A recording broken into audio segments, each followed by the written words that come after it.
Right now, the current state of Twitch is like a bag of dog on fire. It is a complete disaster. It's like the most degenerate reality TV show program ever broadcast, and the entire internet can't look away, myself included. I wanted to break down every single plot line going on in the Twitch drama sphere, but that would consist of more chapters than a Harry Potter book to it. Every single day, a new bomb gets dropped. It's so funny. Switching from Asmon to Charlie. It's literally like, you look at the vibes that they put out, and you understand why these dudes are some of the most, like, universally appreciated dudes on the internet. In at least the circles that we're in. Like, I get what's going on here. Every time you go to sleep, you'll wake up as if Santa Claus visited you, and instead of putting presents under the tree, he put coal and drama in your stocking. And for a lot of people that enjoy watching a shit show from the sideline, that's better than any Christmas present you could ever get, I suppose. So overall, I just thought it'd be helpful to be like an almanac here, a little guide to help you navigate through this wild web of wackiness that's been going on Twitch with this crazy soap opera. So I'm going to try and enter into a flow state here and explain it all as best and as quickly as I can. So I'm going to try and really tap into the avatar state here to drive home all of the important stuff happening there. So let's take it from the top. This story starts with an event called Shit Camp. It's the Oh my follow-up to an God. event that He's going all the way to the top of the hour ad break. Which sometimes comes 9 minutes into the top of the hour where there's a 6-second ad break. If you no longer want to see those ads, all you need to do is subscribe, which you can do for $5. Stop throwing your tomatoes at me! I'm suffering! Go 50-50 on the subs, all right? Top of the hour every hour. I take 100% of the tomatoes, but Twitch takes 50% of the revenue! If you no longer want to see those ads, all you need to do is subscribe. You can do that for $5 or free with the Twitch Prime. Or you can get gifted a sub if you're lucky. Here's the 1 minute ad break now. Meme Boy 118, thank you for the 5 tier 1 gifted subs. Here's the 1 minute ad break now. that QT Cinderella hosted last year, where a lot of big streamers came together and did a lot of really fun IRL content together, and it was just a really memorable, really positive experience. So this year, QT Cinderella was putting on the sequel, Shit Camp 2022, and unfortunately, before the event even began, it was plagued by a bit of controversy because the biggest streamer in the world, XQC, had already said he'd be attending, he'd be going to Shit Camp this year as well, but last second decided not to without informing QT Cinderella beforehand. He didn't give like prior notice that he wasn't going to be going, so it caught her as well as a lot of people off guard. And I'm going to go ahead and give my take on this because this is kind of where blood started boiling a bit. This was like the first bit of drama to start this incredibly apocalyptic week off. I'm just going to play a clip from my stream where I briefly talk about it because I don't want to just plagiarize my own stream here, so I might as well just play the clip where I already talked about this. So it all started with Shit Camp. It all started with XQC not going to Shit Camp and not telling anyone that he wasn't going until it like happened. Which is very standard for XQC. Usually he'll say yes to anything he's invited to, but then not show up, but he doesn't tell anyone. Like for Creator Clash, iDubbbz didn't know he wasn't coming until the day that the event happened. He's not good at communicating. There's nothing wrong with not going. I just think he needs to be better at communicating. I don't think he does it maliciously. I really think he just doesn't think to do it. People like to try and spin it as like a malicious thing. No, it's fucked up. I don't get that impression. I really just think he is so focused on stream and content that things like checking in with people, updating people, he doesn't even think to do. It never at any point comes across his mind. Now, this event on its own was a big controversy, but it wasn't a massive one. It was frustrating to QT Cinderella and, organizing the Shit Camp. But overall, I think everyone walked away from this situation still on decent terms with one another. But it really set in motion a series of events that ended in an absolutely cataclysmic disaster for streamers. And it can all be traced back to one single event that happened at Shit Camp that was nobody's fault. Just a pure, innocent accident. A force of nature that no one could have stopped. E-Rob.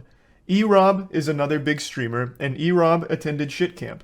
E-Rob made a joking threat to one of his longtime viewers in a chat I believe it was offline chat. E-Rob made a joke about beating him up at TwitchCon.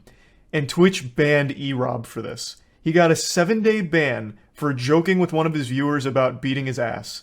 And then Twitch eventually revisited this ban not long after issuing it, and they decided to increase the duration from 7 days to 30 days.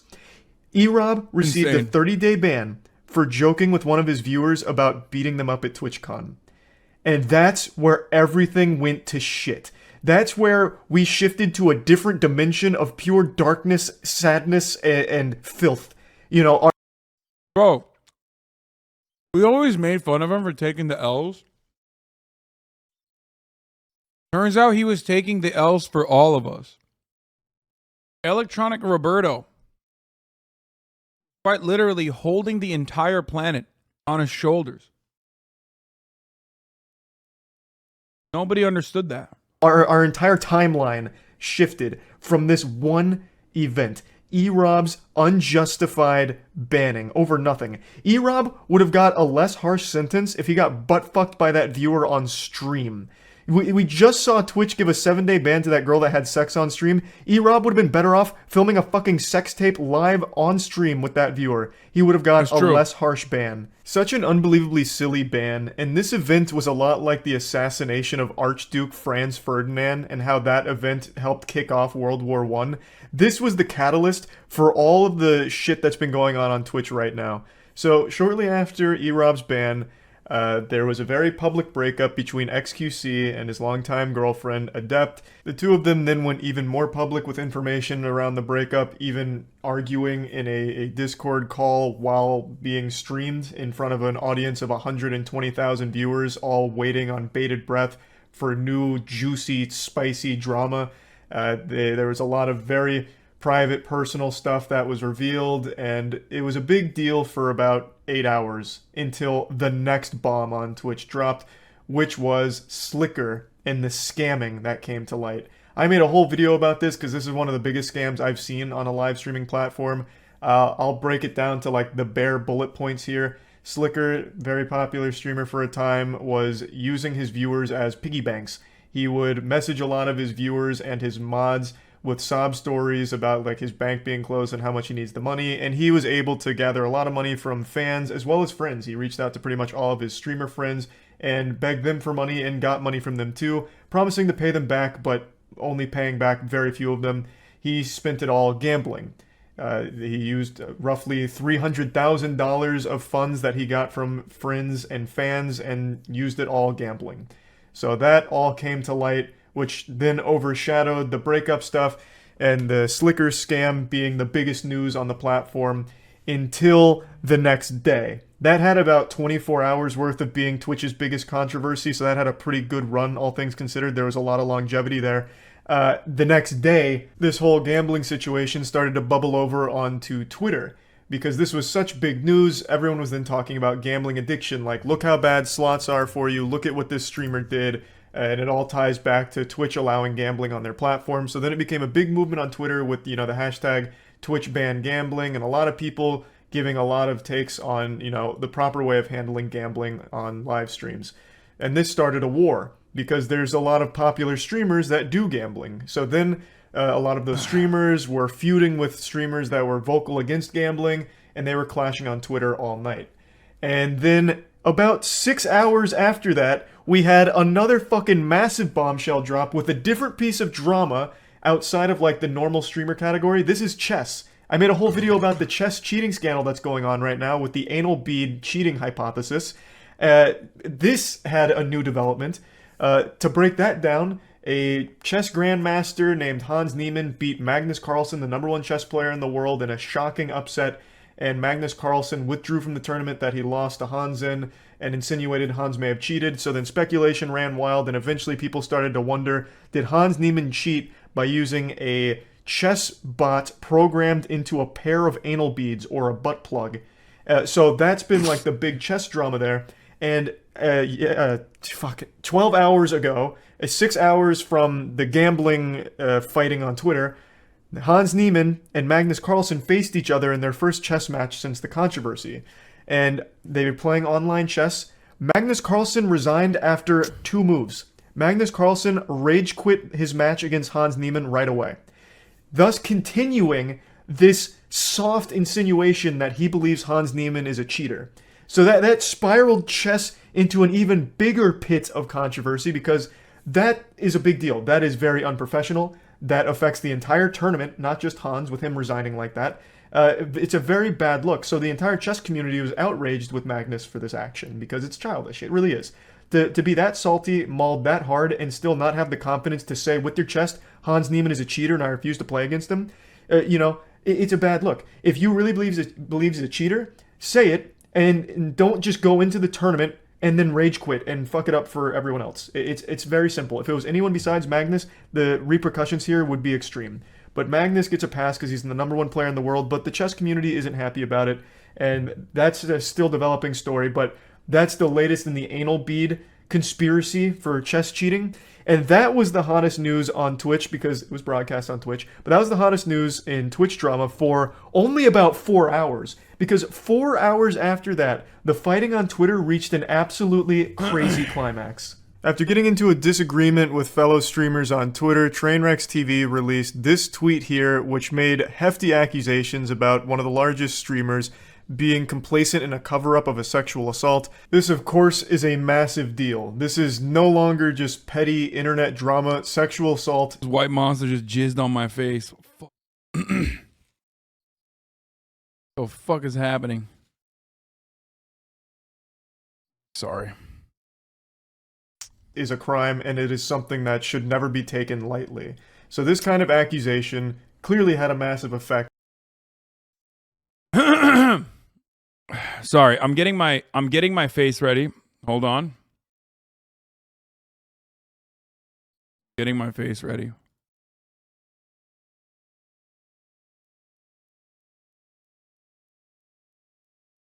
On the entire plot, taken lightly. Internet drama, sexual assault is a crime, and it is something that should never be taken lightly. So this kind of accusation clearly had a massive effect on the entire platform. And throughout the course of the night, over like a 4-hour period, a lot of clips were surfacing. The victim of the story that Train was alluding to in the tweets also spoke out and went live to explain the story. If you'd like to understand more of it, I'd recommend going to her Twitter or watching her VOD. Her name is Adriana Lee. I'm not going to go into detail about this story in the video here, because it's not just petty, goofy internet drama when it's dealing with something this serious. Obviously, this situation was a massive deal on the platform, and as of right now, it is still developing. And as I'm making this video, yet another massive bomb has dropped on Twitch that is creating drama. Twitch put out an official statement on their stance on gambling, and it seems like they have outright banned any kind of gambling involving slots and shit like that, which was their main category for gambling. In their statement, they said they're making an update to their policy effective October 18th that'll prohibit the streaming of gambling sites that include slots, roulette, or dice games that aren't licensed either in the US or other jurisdictions that provide sufficient consumer protection. These sites include stake.com, Rollbit, Duelbit, Roobet. However, we may identify others as we move forward. Was caught cheating twice, Lamau. Wait, really? I don't know anything about chess drama. I don't really care. Like literally, it's fucking. It's a video game. Okay, it's the oldest video game. It's a game. I don't care. We will continue to allow websites that focus on sports betting, fantasy sports, and poker. So, for those that don't know, gambling on Twitch has been an absolutely massive category for quite some time now, specifically slots. That's where most of all of the gambling streams take place. It's boring. It's boring. It's boring to me, okay? It's literally no patches, no updates. It's like 4,000 years old, okay? It's just like such an old fucking game. If chess was so good, why no chess 2? Get wrecked. In the slots category. And the biggest sponsor of gambling streams on Twitch is stake.com. The fact that Twitch put stake.com in their statement by name is huge. They are paying millions upon millions of dollars for streamers to gamble on their site. They have so much sponsorship money that they've tossed around on Twitch, and the fact that they are now prohibited immediately cuts that entire thing off. I truly never thought Twitch would